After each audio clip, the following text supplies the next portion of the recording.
বাসায় ফেরার পথে ছোট চাচা তাকে আইসক্রিমের দোকানে নিয়ে গেলেন। কাপ আইসক্রিম কিনে দিলেন। শোন হার্টনাট, তোর মার মেজাজ তো এখন খুব খারাপ থাকে, এখন তাকে বিরক্ত করবি না। ইমন অবাক হয়ে বলল, আমি তো তাকে বিরক্ত করি না। জানি তুই বিরক্ত করিস না, তারপরেও যখন বিরক্ত হয় তখন আমাদের উচিত একটু দূরে দূরে থাকা। মার মেজাজ কখন ঠিক হবে চাচা? তোর বাবা ফিরে এলেই মেজাজ ঠিক হবে। বাবা কখন ফিরবে এখনও ঠিক বলা যাচ্ছে না, তবে ফিরবে তো বটেই। কতদিন আর বাইরে থাকবে? বাবা এখন কোথায়? আমরা এখনও ঠিক জানি না, মনে হয় ইন্ডিয়ায়। ইন্ডিয়াতে? হুম, ইন্ডিয়ার মধ্যপ্রদেশে। সেখানে খুব জঙ্গল তো, আমার মনে হয় বনে জঙ্গলে ঘুরছে। বাসার কথা একসময় মনে পড়বে, তখন হুট করে চলে আসবে। ইমনের ধারণা ছোট চাচা ঠিক কথা বলছেন না। বাবা ইন্ডিয়ার মধ্যপ্রদেশে থাকলে ছোট চাচা গিয়ে বাবাকে নিয়ে আসতেন। বাবা অন্য কোথাও আছেন, খুব কাছেই কোথাও। ইমন যখন রিক্সা করে স্কুলে যায় তখন তিনি হয়তো আড়াল থেকে দেখেন।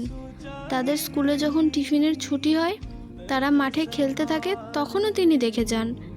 একদিন তিনি চলে আসবেন, এ ব্যাপারে ইমন নিশ্চিত। এত দেরি হচ্ছে কেন সে বুঝতে পারছে না। বেশি দেরি হলে কচ্ছপগুলি দেখতে পারবেন না। কচ্ছপগুলি বড় হয়ে যাবে, তাদের ফেলে দিয়ে আসতে হবে বুড়িগঙ্গায়। ওরা নদীর জলের সঙ্গে ভাসতে ভাসতে চলে যাবে সমুদ্রে, বঙ্গোপসাগরে। সেখান থেকে ভারত মহাসাগর, ভারত মহাসাগর থেকে প্রশান্ত মহাসাগর। ছোট চাচা তাই বলেছেন। বাবা সম্পর্কে লোকজন প্রায়ই তাকে জিজ্ঞাসা করে। তাদের প্রশ্নের জবাব দিতে তার ভালো লাগে না। ভালো না লাগলেও সে সহজভাবেই জবাব দেয়। তাদের ক্লাসের মিস ফারজানা, দেখতে খুব সুন্দর। একদিন টিফিন টাইমে তাকে ডেকে নিয়ে জিজ্ঞাসা করলেন, ইমন, তোমার বাবা নাকি তোমাদের ছেড়ে চলে গেছেন? ইমন বলল, উনি বেড়াতে গেছেন। বেড়াতে গেছেন? কোথায় বেড়াতে গেছেন? ইন্ডিয়াতে, মধ্যপ্রদেশে। মিস ফিক করে হেসে ফেললেন। বললেন, মধ্যপ্রদেশে? এত জায়গা থাকতে মধ্যপ্রদেশে কেন? মধ্যপ্রদেশে অনেক বড় বড় জঙ্গল। বাবা জঙ্গল দেখতে গেছেন। ও আচ্ছা, খুব ভালো কথা। উনি কি তোমার মার সঙ্গে রাগ করে চলে গেছেন? জি না, বাবা কারোর সঙ্গে রাগ করে না। তোমার মা, তিনি রাগ করেন? জি করেন। কার সঙ্গে রাগ করেন? বুয়ার সঙ্গে রাগ করেন, ছোট চাচার সঙ্গে রাগ করেন। মা রোগা তো, এই জন্যে মার অনেক রাগ। রোগা মানুষদের খুব রাগ থাকে। রোগা মানুষদের খুব রাগ থাকে, এটা কে বলল? ছোট চাচা বলেছেন। উনিও রোগা, এই জন্যে উনারও খুব রাগ। আচ্ছা ঠিক আছে, তুমি যাও। ইমন মার রাগের জন্য খুব ভয়ে ভয়ে থাকে। টিভিতে কার্টুন দেখার সময় সাউন্ড খুব কমিয়ে দেয়। মা খুব যখন হইচই করতে থাকেন তখন সে টিভির সাউন্ড পুরোপুরি অফ করে দেয়। সাউন্ড ছাড়া কার্টুন দেখতে তার খারাপ লাগে না। সাউন্ডগুলি ভেবে নেয় কোন দৃশ্যে কীরকম সাউন্ড হবে, এখন সে মোটামুটি জানে। মা যখন অন্যদের উপর রাগ করে তখন ইমনের তেমন খারাপ লাগে না, কিন্তু যখন সুপ্রভার উপর রাগ করেন তখন খুব খারাপ লাগে, কাঁদতে ইচ্ছে করে। সুপ্রভার উপর মা প্রায়ই রাগ করে। সুপ্রভা কেঁদে গলা ফাটিয়ে ফেলেছে। মা ফিরে তাকাচ্ছেন না। বুয়া এসে যদি বলে, আপু কাঁদতাছে, তখন মা তীব্র গলায় বলেন, কাঁদছে কাঁদুক, তুমি তোমার কাজ করো। কাজ ফেলে এসেছো কেন? ছোট চাচা একসময় উঠে চলে যান। ভাবি, বাচ্চাটার কি হয়েছে? মা তখন বিরক্ত গলায় বলেন, জানি না কি হয়েছে, ওর মনের খবর আমি জানবো কিভাবে? কাঁদতে কাঁদতে তো গলা ভেঙে ফেলেছে। গলা ভেঙে মরুক। ভাবি, এসব কি কথা বলছেন?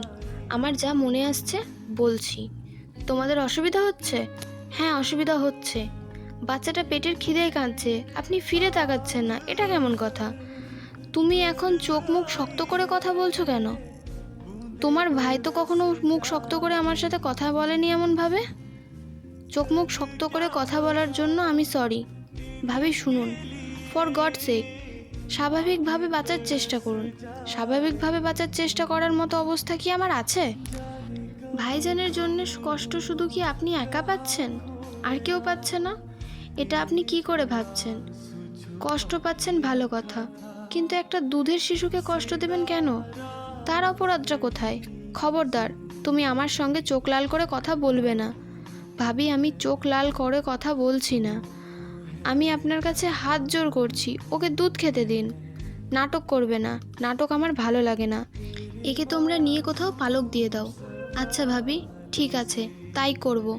আপাতত আপনি একে সামলান। হ্যালো এভরিওয়ান, আমি বর্ষা। আমি আপনাদের অপেক্ষা গল্পের 12তম পর্ব পড়ে শোনাচ্ছি, যেটার লেখক হচ্ছেন হুমায়ুন আহমেদ। আমার কণ্ঠে গল্পটি ভালো লাগলে লাইক, কমেন্ট, শেয়ার করবেন, ফলো এবং সাবস্ক্রাইব করে পাশে থাকবেন। হ্যাঁ, অনেক কষ্ট করে আজকে ভয়েস দিয়েছি, কারণ আমাদের রাস্তার এই কুকুরটা খুব জ্বালাচ্ছে আজকে, চিল্লেই যাচ্ছে। ভালো করে ভয়েস দিতে পারিনি। Bye bye.